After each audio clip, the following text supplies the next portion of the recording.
برای اختلالات ریوی میتونیم از انطباق ریه ها در سجود که در کف دست این قسمت قرار داره استفاده بکنیم. برای مشکلاتی که در بازدم به وجود میاد مثل نفس تنگی، سرفه، خلط پشت گلو، میتونیم انطباق ریه ها رو به سمت نوک انگشت یعنی انگشت شست ماساژ بدیم.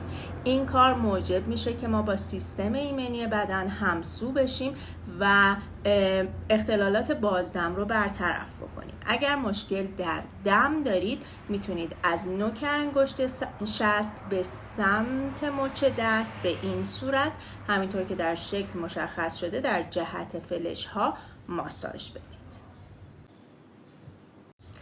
اگر در ناحیه قفسه سینه احساس سنگینی می‌کنید، نقطه رن 5 که یکی از نقاط تب فشاری هستش و در وسط کف دست قرار داره رو به این صورت میتونید ماساژ بدید. 1 دقیقه دست راست و 1 دقیقه دست چپتون رو انجام بدید.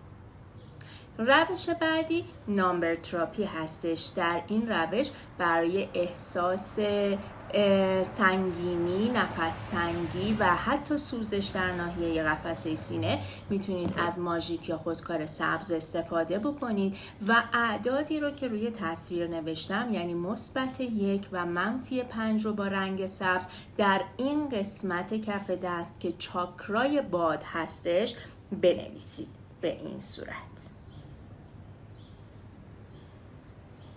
رنگ 4 ساعت روی دست میمونه به هیچ عنوان.